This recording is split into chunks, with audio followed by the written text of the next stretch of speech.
Derivatives trading involves substantial risk of loss and is not suitable for all investors. Past performance is not necessarily indicative of future results. Good morning, traders. Welcome to the opening swing. It is Thursday, April 18th. The opening swing is a brief rundown of some immediate market action and news events for active traders of the futures markets, specifically the S&P 500, but soon to add other products. So let's begin today by seeing what we have in front of us from the news perspective.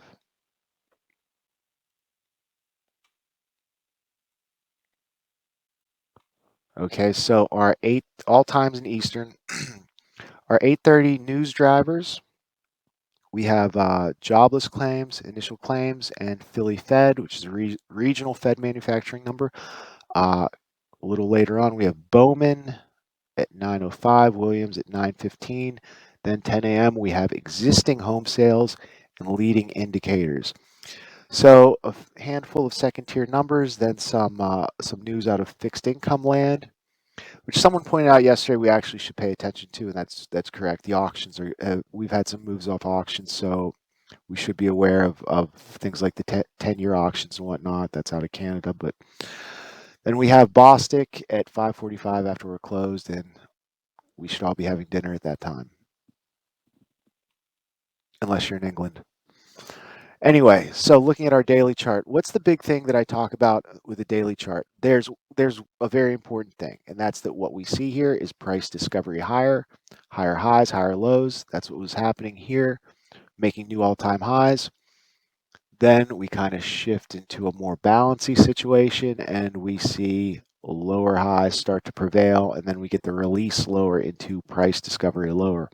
The big thing I talked about yesterday was that we had impulsed, found balance, and we had unauctioned areas above and unauctioned areas below, and that we began one time framing lower on the daily, which is 3 or more days of lower highs consecutively, which you see we're doing that here. And it continues to take on special importance by the way that we just missed this one. So there's tension building in this prior month's low 20 to 26 area. There's tension building here because this is the new line in the sand that the sellers drew.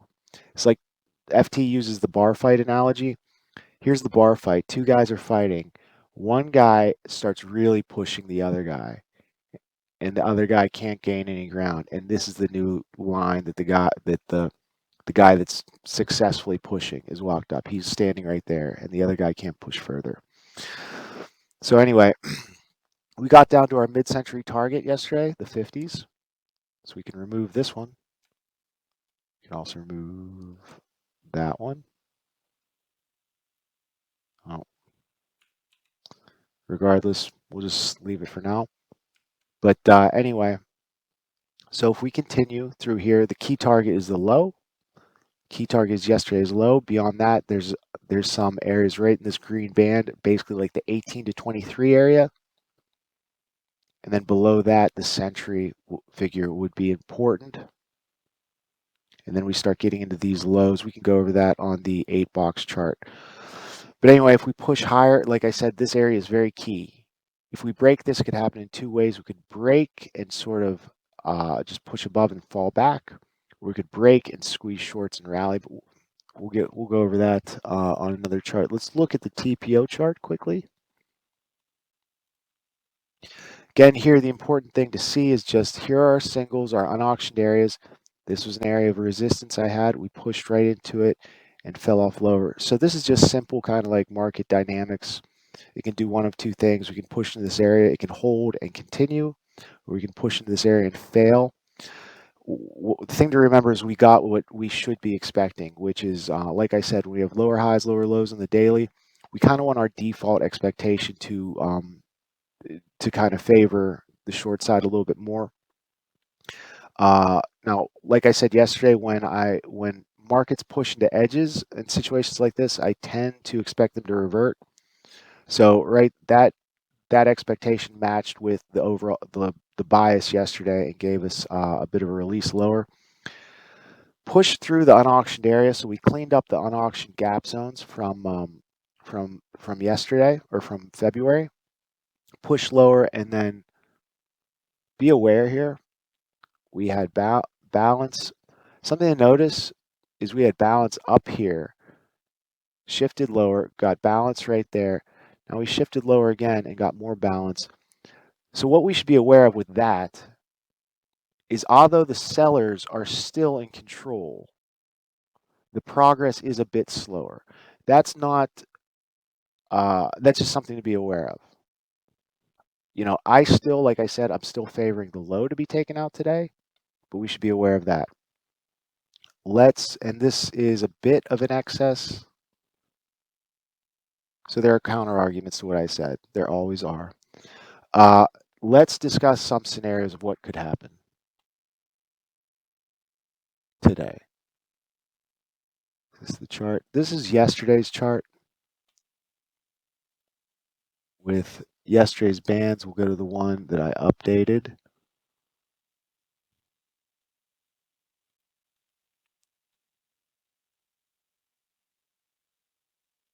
Some updated bands. Quickly, we'll discuss yesterday. We had scenarios. So yesterday, keys, we were in balance here. And up here, we were in balance. This was a rust-colored zone yesterday. I've changed it, but it's the same area, 14, basically 15s to 30s, roughly. Prior month's low is the key area. We had this balance. We went over scenarios for breaking higher and for breaking lower. We got this key target yesterday right in that zone, which was the mid-century 47s was our low. But what to notice is when we were talking about this yesterday, I said it could happen if we got this, it could happen two ways. It could happen with a test that goes higher and fails, which is way better to trade that, or it could happen kind of the way it did, where offers just sort of reloaded and the heaviness of the supply just kind of pushed us lower. But we did get the reaction around our prior settlement area, which did yield a trade to get on board, and then we got a beautiful retest right there to get on board. But so there were things to do yesterday. Let's continue on. What do we got right now? Now we're into what happened since Europe opened. So yesterday we put in the low, could not retest, settlement is there, and then we've just kind of ground higher, kind of making a little bit of progress higher. In Europe, really not much, pretty balanced, not a lot, not too much going on. Volume is a bit lower today. So there's not a lot. The thing to glean for me is that we made the low and now we're pushing higher on the kind of intraday level. So what am I expecting today? What could we get? We're going to go over the bearish scenario first because that is my primary idea. I'm going to try to find enough room. Okay, this should do it. Okay, bearish idea. First bearish idea, the most tradable bearish idea would be a market that kind of opens wherever, or maybe this happens pre-market, and we kind of get some attempt lower. It holds this series of higher lows, pushes up. It'd be great to see that high taken out. Gets up into, this is our weekly VWAP, gets up into this area, sort of poorly auctioned area from yesterday, VPOC of our developing week, gets up into this area, releases lower, can't retest, continues lower, below FS levels, maybe a trade on a retest, get settlement. I think at that point, once we get below this area, I think it's kind of game over for the low. Then we take the low. We could test through to key target magnet zone. We could test through and revert. That's one possibility. So be aware that that could happen because, like I said, progress to the downside. We were getting a lot of movement to the downside. We may start to get less. That's possible. So be aware of that. Or what may happen instead is instead of bouncing off this, we may push through, kind of chop it up, and continue lower. This red zone is the next area that I'm looking at is important. Just as kind of a speed bump. The 21 to 23 is really the 25 area. As if you have a runner short, that would be a target for me. If we continue through this, now we're at one vol down. If we would continue through this, I would expect one of two things. That's either support ahead of Century, which would kind of like round out and then continue high and then revert higher. Support ahead of Century is one idea. Idea number two, if we continue, would be a push lower that pierces into Century and kind of like does what we see here, where it looks like it might be support, but then it's pierced, can't get back to the high, continues. And if that happens, then I would expect a push lower to the 90s that might flush to these 80s, which is a over-under zone for me, and then revert above Century.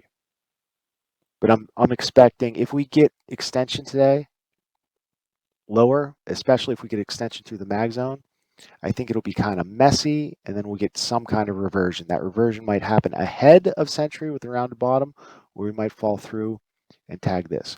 Those are the bearish ideas. Let's talk about bullish ideas, because we want to be ready for it. So a bullish idea could happen kind of the same way, where this rounded sort of bottom thing kind of continues. If that happens, then we'll get one of two things. This high is important. We get the same action that I was expecting for the bearish scenario, and it happens like that. Pushes up. Now, from here, we could get, again, a really nice test lower, but we could get a really nice test lower, but I think if we do that, if we take this high first and we're going to get bullish, I think we'd leave settle open. Or maybe test and reject, but I tend to think if we're pushing this high, if we get up this high, if we get up into the 5100s and it's not a failed test, it's hard for me to see that we pull back into settlement. Another way that could happen is the way that we could open a little lower and we get settlement quickly and then get up into this area. But regardless, the key is we get into this area and we hold it. We start to see that pullbacks can't go anywhere. At that point, if we're holding this area, then I'm expecting us to get up into this blue area. Now, keep in mind, we just missed yesterday's high. So if we get up into this area, be aware that we could also just kind of chop around and then start falling lower and get into a bearish scenario. That could happen if we just kind of fall just short of that high. Alternatively, the other scenario, which would be a short squeeze, which would kind of uncork all of this selling which we've had, which that'll happen at some point. I'm thinking it's not going to happen today, but it could happen. We need to be ready for it. But anyway, it's a push through, needs to get above yesterday's high. It needs to show me that it's not going to fall back through and then improve that high. Again, really what I want to see there is we get to the prior month's low and the buyers keep lifting. And these rounded sort of lows hold, and the test lower are, those scary things that looks like maybe it's going to go short, but then it just gets bought right back up. So that would be sort of the bullish scenario for how I could see us climbing out of here. And then again, I won't go over the targets above because we did that yesterday. I'll touch on them again. Let me get the Epic pen. But anyway, the targets above, if we can clear this area, then like I said, we're looking at the 40s. If we clear this area, then we're looking at the 40s as kind of the middle of the unauctioned area, a little bit of structure, and possibly continuation up into the 50s. So we have key target here, speed bump, key target here.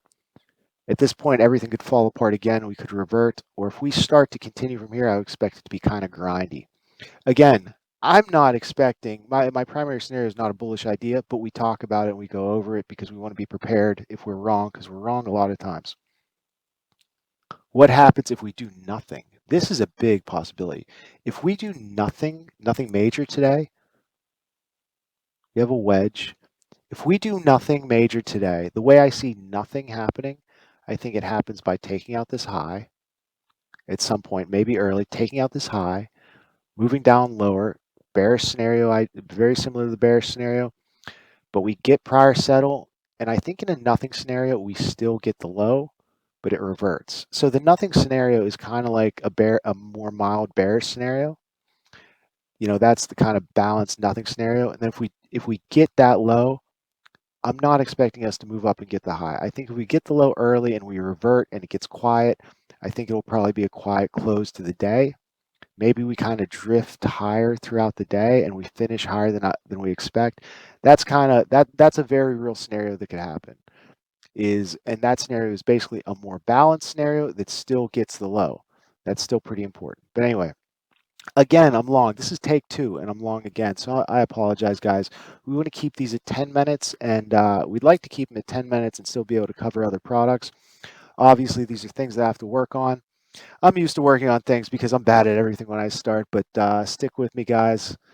But that's your opening swing today. I hope it helps those of you that have tuned in to get something, and I wish everyone luck today in the S&P 500 or whatever market you trade or whatever you choose to do with your day. I wish you the best day that you could have. Cheers, everybody. Bye-bye.